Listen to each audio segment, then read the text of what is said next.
Assalamualaikum warahmatullahi wabarakatuh.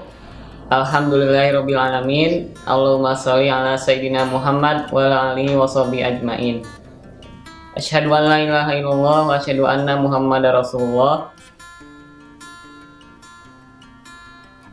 Perkenalkan, nama saya Faris Hafizan Hakim dari kelas 9 Master. Pada kesempatan kali ini, saya akan mempresentasikan MSP Personal Project saya yang berjudul Waste Scanner, aplikasi untuk mengklasifikasikan jenis sampah. Saya memiliki 3 alasan utama yang melatar belakangi pemilihan proyek ini. Yang pertama adalah kurangnya kesadaran masyarakat tentang pemilahan sampah. Alasan yang kedua adalah kurangnya pengetahuan masyarakat tentang pemilahan sampah. Dan alasan yang ketiga adalah adanya teknologi deep learning yang bisa menyelesaikan masalah klasifikasi dengan relatif lebih mudah. Kemudian, identifikasi inovasi dalam pembuatan produk ini adalah sebagai berikut. 1. Bagaimanakah cara membuat aplikasi Waste Scanner? 2. Bagaimanakah cara mengklasifikasikan sampah menggunakan aplikasi Waste Scanner? Dan 3. Bagaimanakah hasil klasifikasi sampah menggunakan aplikasi Waste Scanner? Tujuan dalam pembuatan produk ini adalah 1. Membuat aplikasi klasifikasi sampah. 2. Mengetahui cara mengklasifikasikan sampah menggunakan aplikasi Waste Scanner. 3. Mengetahui hasil klasifikasi sampah dengan menggunakan aplikasi Waste Scanner. Alat dan bahan yang digunakan dalam pembuatan produk ini adalah sebagai berikut. Alat yang pertama adalah laptop. Semua kegiatan pengembangan produk dilakukan melalui laptop. Selanjutnya adalah koneksi internet. Koneksi internet diperlukan untuk mengunduh berkas dan juga untuk mengakses alat-alat yang berbasis web yang memerlukan koneksi internet aktif untuk mengaksesnya. Yang ketiga adalah Android Studio. Android Studio merupakan IDE (Integrated Development Environment) untuk pengembangan aplikasi Android. Semua pengembangan aplikasi dilakukan di dalam program Android Studio. Kemudian ada TensorFlow. TensorFlow merupakan pustaka atau library untuk melakukan deep learning. Model deep learning yang digunakan di dalam produk ini dibuat dan dilatih menggunakan TensorFlow. Terakhir, alat yang digunakan adalah Google Colab. Google Colab adalah suatu layanan dari Google untuk melakukan komputasi deep learning secara gratis. Google menyediakan GPU, Graphics Processing Unit, yang bisa mempercepat proses pelatihan model deep learning. Sekarang, bahan yang digunakan dalam pembuatan produk ini adalah dataset sampah.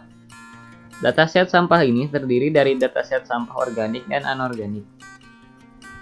Sebelum masuk ke langkah-langkah pembuatan, saya akan terlebih dahulu menjelaskan teori dasar dalam pembuatan proyek ini secara singkat. Yang pertama adalah jenis sampah. Di Indonesia, sampah biasanya dibagi menjadi 2 kategori, organik dan anorganik. Karakteristik yang membedakan kedua jenis tersebut adalah kemampuannya untuk terdekomposisi secara alami atau memiliki sifat biodegradable. Selanjutnya adalah deep learning. Deep learning adalah subset dari artificial intelligence atau kecerdasan buatan yang mempelajari untuk merepresentasikan konsep-konsep kompleks dengan menghubungkannya kepada konsep yang lebih sederhana. Model deep learning dilatih dengan cara belajar dari pengalaman menggunakan data. Masalah yang umumnya diselesaikan oleh deep learning adalah masalah-masalah yang sulit untuk direpresentasikan secara formal. Yang terakhir adalah aplikasi. Aplikasi adalah suatu perangkat lunak yang bisa dijalankan pada sistem operasi tertentu. Pada kasus ini, sistem operasi yang digunakan adalah Android. Aplikasi yang dijalankan pada sistem operasi Android merupakan pengguna terpisah yang memiliki ID masing-masing. Sekarang, saya akan menjelaskan bagaimana langkah-langkah pembuatan produk ini. Yang pertama adalah pengumpulan data. Tahap ini merupakan tahap yang paling awal bagi setiap proyek machine learning. Saya mengumpulkan foto sampah organik dan anorganik. Setelah data tersebut dikumpulkan, langkah selanjutnya adalah pelabelan data. Data foto sampah yang telah dikumpulkan kemudian dipisahkan ke dalam beberapa folder sesuai dengan kategorinya. Setelah data yang telah dikumpulkan dilabeli dengan benar, langkah selanjutnya adalah melakukan pelatihan model. Model deep learning yang telah dibuat di TensorFlow kemudian dilatih dengan data yang telah dilabeli tadi. Data tersebut dipelajari oleh model tersebut supaya bisa mengklasifikasikan sampah dengan benar. Model yang digunakan dalam aplikasi ini adalah MobileNet V2. Model tersebut dilatih selama 50 epoch. Setelah model tersebut dilatih pada data yang tersedia, langkah terakhir adalah membuat aplikasi dan memasukkan model tersebut ke dalam aplikasi. Hasil dari pembuatan produk ini adalah aplikasi waste scanner yang bisa membedakan sampah organik dan anorganik. Cara menggunakan aplikasi tersebut adalah dengan mengarahkan kamera terhadap objek yang ingin diklasifikasi, dan aplikasi tersebut akan menampilkan hasil klasifikasi dan kepercayaannya terhadap hasil klasifikasi tersebut. Aplikasi ini dapat mengklasifikasikan sampah dengan cukup akurat, yaitu mencapai akurasi sebesar 90%. Saran untuk SMP Tunas Unggul adalah untuk memasukkan materi kecerdasan buatan ke dalam kurikulum karena teknologi tersebut sudah cukup luas digunakan oleh banyak orang sehingga siswa bisa mengerti bagaimana cara kerja teknologi tersebut.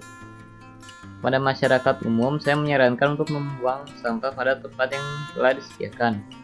Terakhir, untuk peneliti selanjutnya, hal-hal yang harus dipertimbangkan adalah jumlah data pada setiap kategori harus sama, dan juga kumpulkan data yang lebih banyak lagi sehingga model tersebut bisa mengklasifikasikan dengan akurasi yang lebih tinggi. Cukup sekian dari saya, mohon maaf bila ada kesalahan. Terima kasih. Wassalamualaikum warahmatullahi wabarakatuh. Assalamualaikum warahmatullahi wabarakatuh. Perkenalkan, nama saya Sony Herdiana. Saya orang tua dari Faris Hafizan Hakim.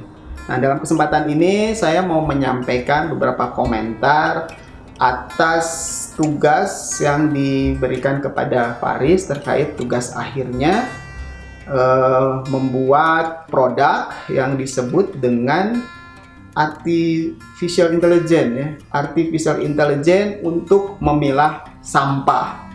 Nah, komentar saya terhadap project yang dilakukan oleh Faris sudah cukup baik gitu ya. Project ini cukup advance.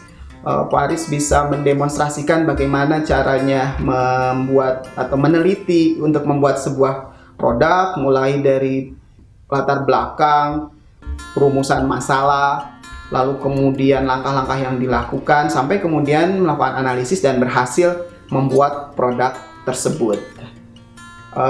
Saya kira apa yang sudah dilakukan sudah cukup baik. Faris juga terlihat independen, lalu kemudian juga disiplin dalam mengerjakan tugasnya sehingga tugas ini berhasil dilaksanakan dengan baik.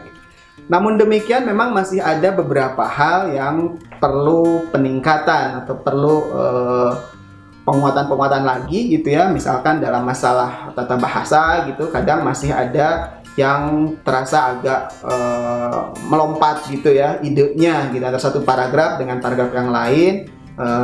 Bridgingnya tidak terlalu smooth, barangkali seperti itu.